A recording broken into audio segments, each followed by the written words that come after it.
Sebenarnya ada perubahan dalam undang-undang sekarang Undang-Undang Nomor 22 Tahun 2022. Dalam pasal 38-nya diberi satu. Jadi kan ada konsep bahwa bukan hanya menghukum, tapi lembaga permasyarakatan juga menjadi tempat pembinaan dan mendidik.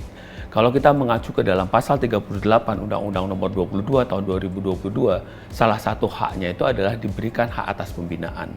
Tentunya ada pemeriksaan rekomendasi dari Litmas dulu, bahwa narapidana ini memang layak. Setelah layak diberikan kepada hak pembinaan tadi. Sehingga kalau mereka punya kesadaran taat hukum tadi, kesadarannya udah ada, ya mudah-mudahan dia bisa jadi hiu yang menjaga ketertiban hukum di tengah masyarakat. Bisa bercerita, saya pernah melakukan itu, saya melakukan pengalaman yang ini.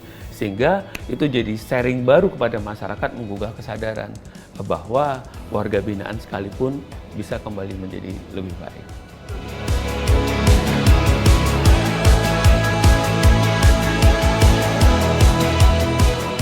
Warga binaan setelah menjadi narapidana berdasarkan putusan pengadilan dan sudah disahkan dengan adanya kutipan putusan dan juga sudah dieksekusi oleh kejaksaan, maka statusnya beralih dari tahanan menjadi narapidana. Nah, setelah mereka menjadi narapidana, tentunya ada tahap-tahap yang dilakukan. Ya tentu ada assessment terkait dengan apa, terkait dengan potensi, minat, bakat yang dibutuhkan oleh narapidana. Dari situ baru kita melakukan program. Yang bersangkutan programnya tepatnya apa? Tapi yang pasti pembinaan yang diberikan kepada narapidana itu ada dua jenisnya. Pembinaan kepribadian dan pembinaan kemandirian. Kalau pembinaan kepribadian mungkin lebih pada mengarahkan mereka secara mental, ya, spiritual untuk kembali ke masyarakat, mempersiapkan diri untuk kembali ke masyarakat. Yang utama adalah yang bersangkutan menyadari kesalahan yang sudah dilakukan, yang secara hukum dinyatakan bersalah, ya, dan tidak mengulanginya kembali. Beberapa pendidikan kepribadian itu kan salah satunya adalah pendidikan keagamaan, ya, menyadari sesuai dengan agama dan kepercayaan masing-masing, khususnya terkait dengan pelatihan. Nah, ini kita kembali ke pembinaan kemandirian. Pembinaan kemandirian ini lebih kepada untuk mempersiapkan mereka untuk kembali masyarakat, mempunyai bekal yang semoga secara ekonomi dapat menunjang pada saat mereka kembali ke masyarakat. Nah, keterampilan ini pun diberikan sesuai dengan potensi tadi. Kan ada assessment yang dilakukan oleh petugas pembinaan di lapas maupun di rutan.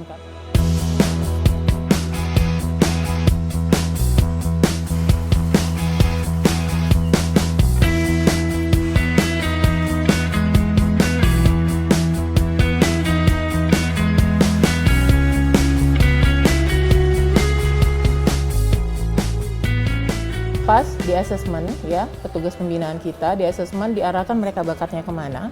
Terus nanti akan ada sidang TPP, sidang tim pengamat pemasyarakatan. Ya, di sidang tim pengamat pemasyarakatan di sana juga dirapatkan atau didiskusikan yang bersangkutan narapidana A misalnya. Oke, dia cocok untuk misalkan pelatihan mebeler. Tapi sekali lagi Mbak, pembinaan kemandirian di dalam lapas juga pastikan melihat satu, kondisi, dua, kearifan lokal.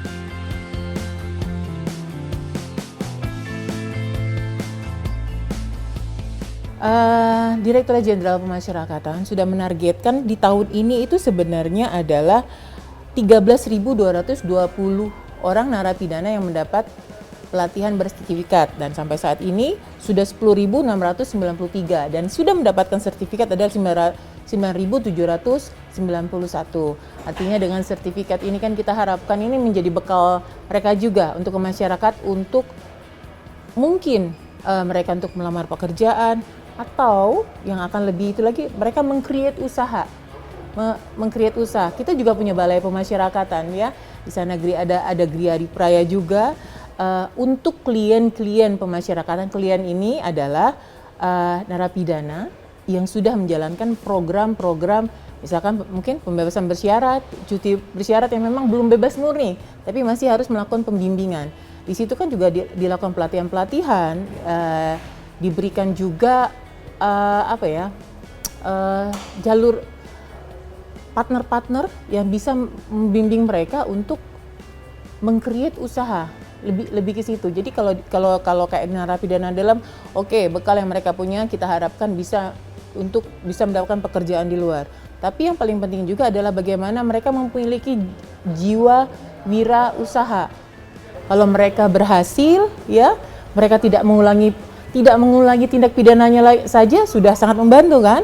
Masyarakat aman, ya, pemerintah juga akan mengurangi biaya terkait dengan mereka di dalam lapas, dan selanjutnya juga, apalagi kalau mereka bisa berkontribusi secara ekonomi di luar. Sekarang saja mereka sudah bisa berkontribusi dengan menghasilkan karya-karyanya. Ini kan dijual nih, Mbak, dijual ke masyarakat umum, menghasilkan uang dan menyumbang ke PNBP.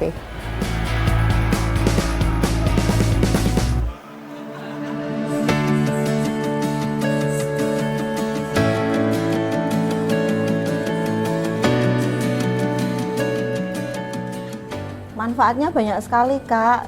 Jadi ya bisa itu salah satunya untuk mencari uang ya.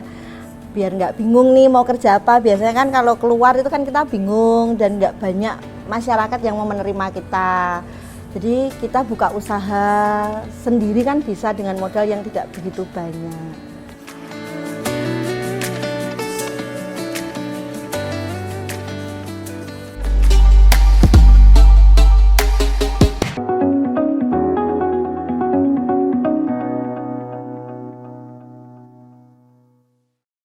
Asal dari mana ya? Kalau untuk asal, saya aslinya dari Gianyar, Pak.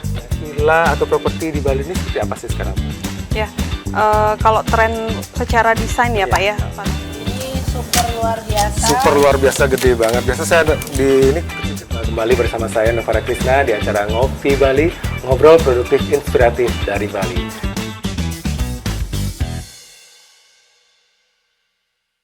Oke, saya Imade Bololot mengucapkan selamat mengudaranya Jawa Post TV di Bali.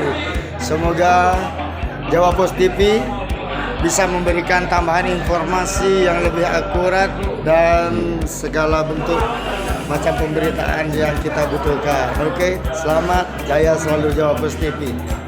Saya lulus dan akhirnya mengikuti pendidikan kurang lebih 40 poin. Cocok untuk usia berapa, ya, tingkat kemampuan membaca seperti apa. PO milik negara ini juga mengangkut penumpang lintas batas negara. Untuk kesehatan yaitu menghasilkan oksigen. Nah, jadi seandainya ada kekeringan.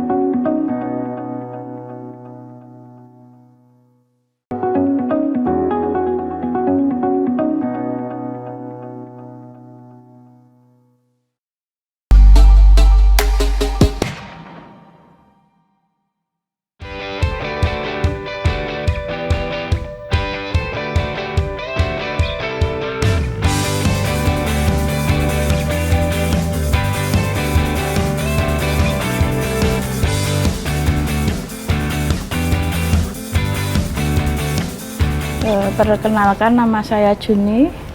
Saya di sini sudah 3 tahun.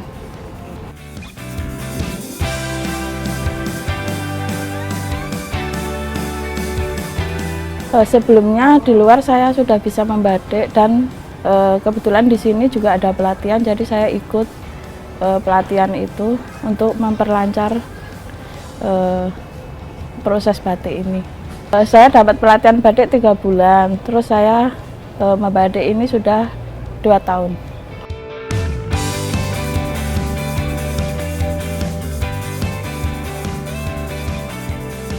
Nama saya Via, saya di sini udah 2 tahun. Di luar saya belum pernah bisa batik, baru di sini. Dengan batik saya bisa nyalurin bakat seni saya, terus senang sih saya di dunia batik juga. Manfaatnya waktu berasa berjalan cepat di sini. Terus meskipun kita di dalam penjara, kita masih bisa ngirim uang buat keluarga dari hasil kita batik. Tuh.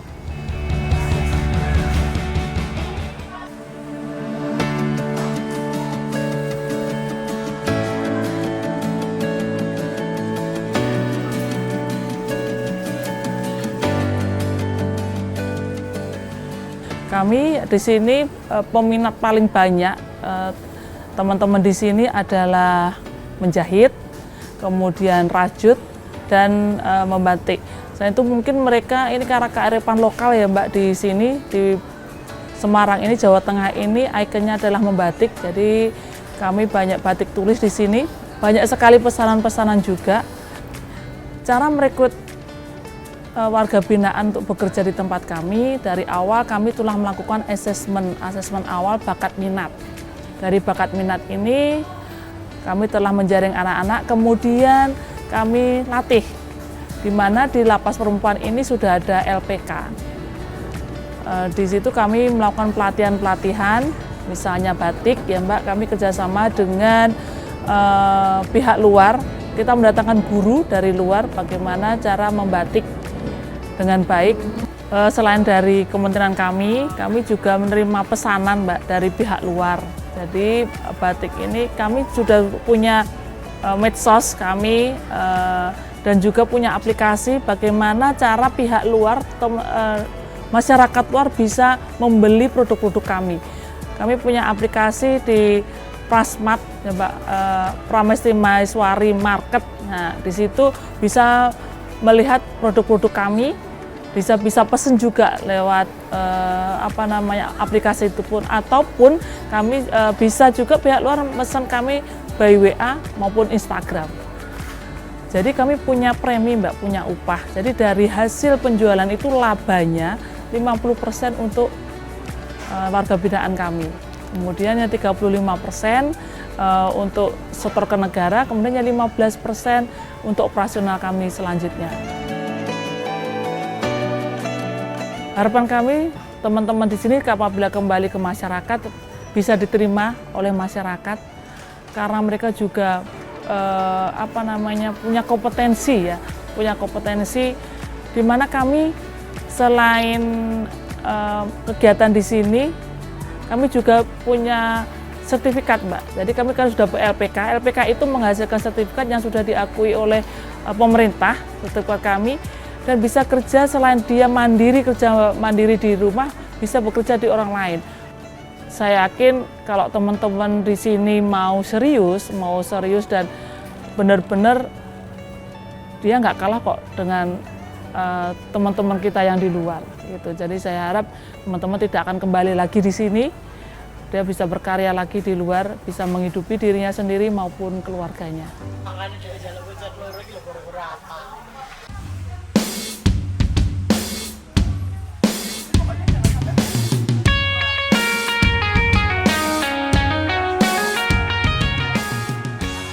Alhamdulillah dari Rumah Rajo Jempol punya saya sendiri, saya bekerja sama dengan lapas binaan ini. Beliaunya kita juga sudah tanda tangan MOU, jadi dalam tanda kutip tim Rajut di sini itu jadi karyawan. Jadi alhamdulillah misalkan ada orderan dari tempat saya itu bisa masuk ke sini, bisa digarap bareng anak-anak, karena kalau cerita anak-anak sih bagi mereka berapapun besar duitnya itu berharga bagi mereka.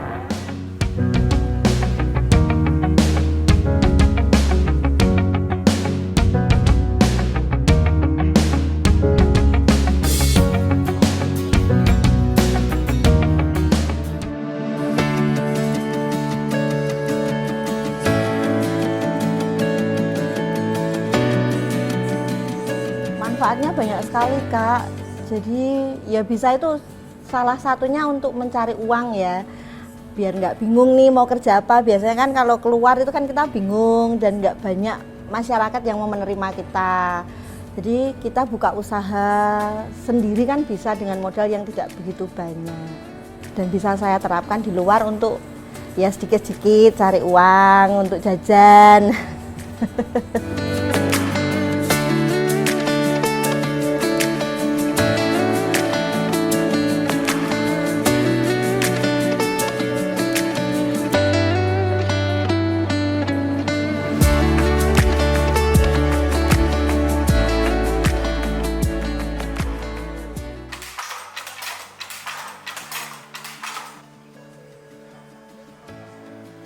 Kalau untuk membuat satu ulos sih saya bisa, cuman ya kan kalau memang pemula ya kan dia tidak sebagus yang profesional itu ya kan.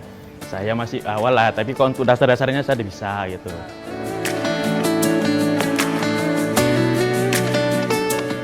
Kalau saya memang oke, kalau beliau-beliau ini sudah pulang dari lapas kelas 2 Siantar, kalau mereka mau kerja datang ke tempat KCP saya terima.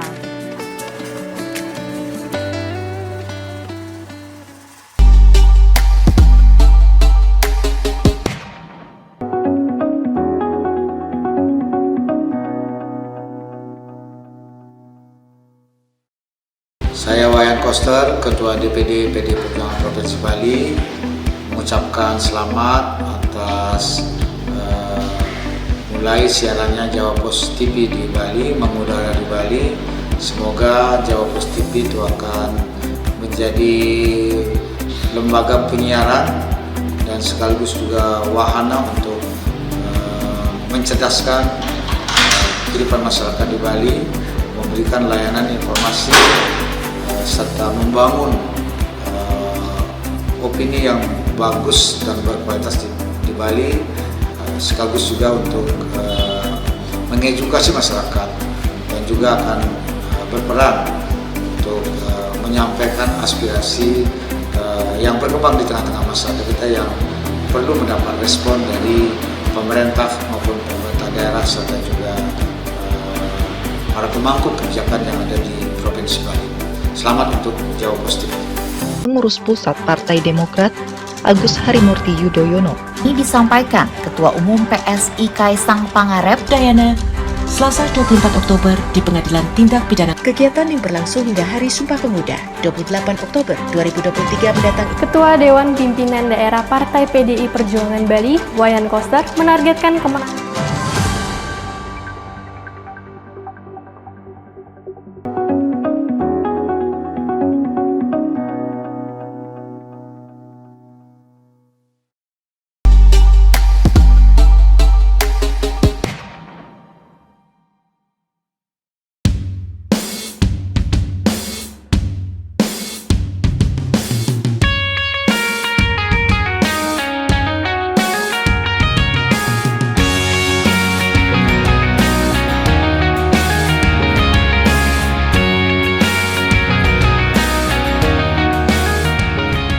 Jadi saat ini di Sumatera Utara UPT pemasyarakatan ada 42, 39 diantaranya adalah lapas dan rutan.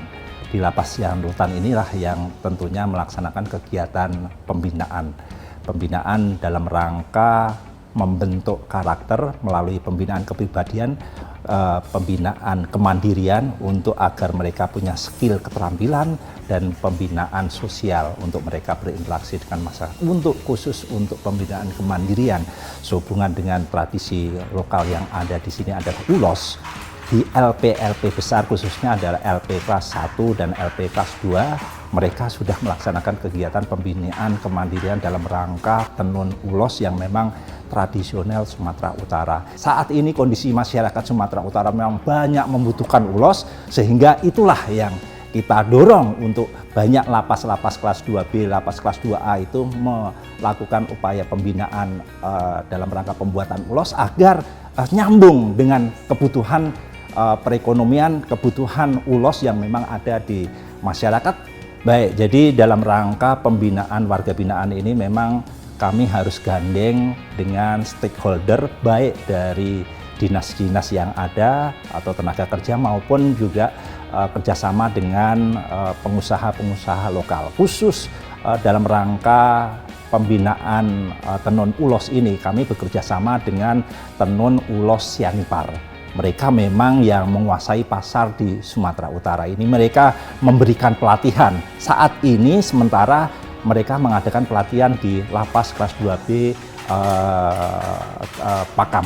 Mereka mengadakan pelatihan karena mereka harus diberikan pelatihan. Setelah mereka memproduksi, tentunya hasil dari kegiatan ini dimanfaatkan oleh pihak ketiga yang memang bekerja sama dengan kita. Dari awalnya memang kami tekan perjanjian untuk tahap pertama itu masih pelatihan, dan dari perjanjian kami siap untuk kerjasama dengan Kalapas kelas 2 Pematang Siantar. Kalau saya memang is oke. Kalau beliau-beliau ini sudah pulang dari lapas kelas 12 Siantar, kalau mereka mau kerja datang ke tempat KCP saya terima. Karena memang di sini pun sudah saya lihat kualitasnya memang untuk maju. Untuk reproduksinya udah ini dan kepribadiannya pun sudah memang oke.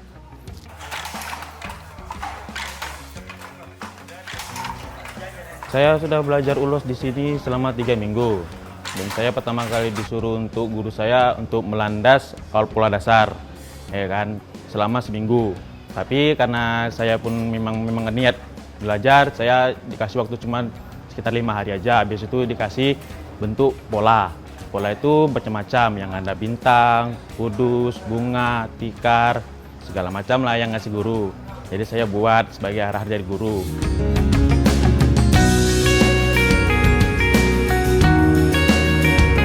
Kedepannya sih saya berharap kayak keluar saya mungkin mendalami ulos ini karena kan khas Batak, Medan gitu. Jadi saya berharap mungkin saya mendalamkan.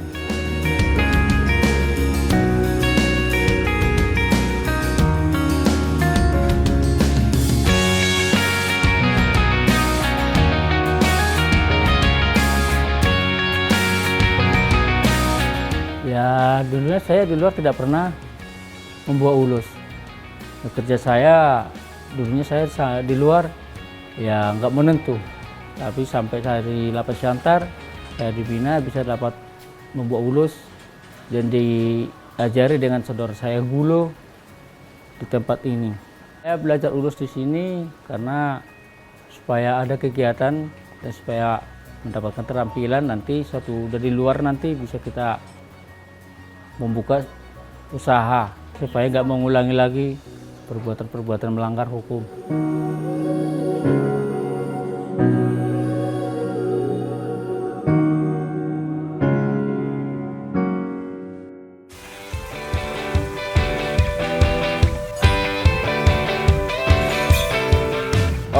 Kami melakukan beberapa pelatihan, yaitu mulai dari mebeler, perbengkelan,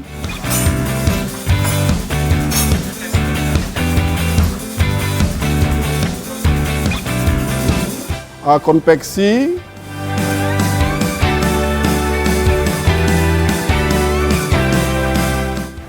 percetakan paving block,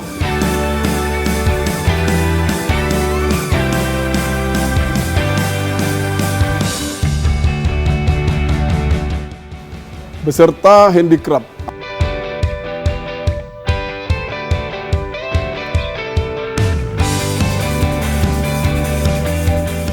Kenapa ini kita lakukan sebagai upaya mencapai bagaimana berkurangnya residivis, meningkatkan pelayanan, memberikan keterampilan dan skill kepada warga binaan, sehingga ketika mereka nanti bebas, mereka memperoleh keterampilan baru, yang tentunya ini bisa nanti membawa mereka mencapai tujuan daripada pemasyarakatan, yaitu bagaimana menciptakan manusia mandiri.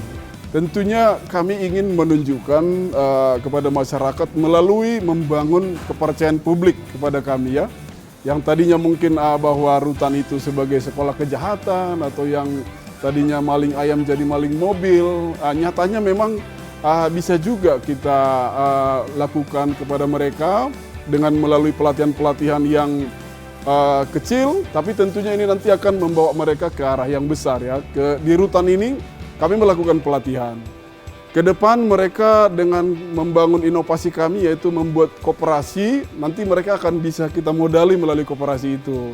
Jadi ketika di sini dia berlatih, pulang dia nanti dibekali dengan modal dari koperasi kita, mereka akan bisa menjadi pengusaha-pengusaha kecil yang kita sering sebut dengan UMKM. Jadi warga binaan kita juga apabila kita berikan kesempatan, kita berikan ruang, mereka juga bisa sama seperti dengan manusia-manusia yang di luar, berkarya untuk negeri kita ya.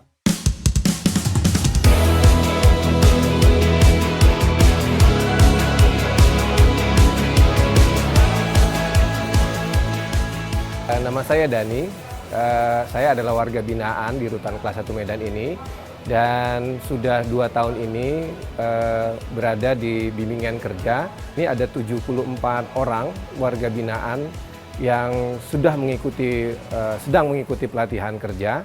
Kami ingin mengucapkan terima kasih dulu yang sebesar-besarnya kepada Bapak Menteri Hukum dan HAM melalui jajarannya Pak Karutan dan jajarannya di sini, karena memberikan keleluasaan buat kami pada warga binaan ini untuk beraktivitas di sini. Nah, selama beraktivitas di sini, kami itu dibekali oleh keterampilan-keterampilan di bidang masing-masing. Dan saat ini juga sedang dilakukan kerjasama dengan pemerintah Kabupaten Deli Serdang, yaitu Dinas Tenaga Kerjanya, pelatihan montir sepeda motor. Nah, artinya kami warga binaan ini dibekali oleh keterampilan, sehingga nanti ketika kami keluar, harapannya menjadi, ini jargonnya kementerian gitu ya, menjadi manusia mandiri. Manusia mandiri itu adalah manusia yang terampil dan lebih berakhlak.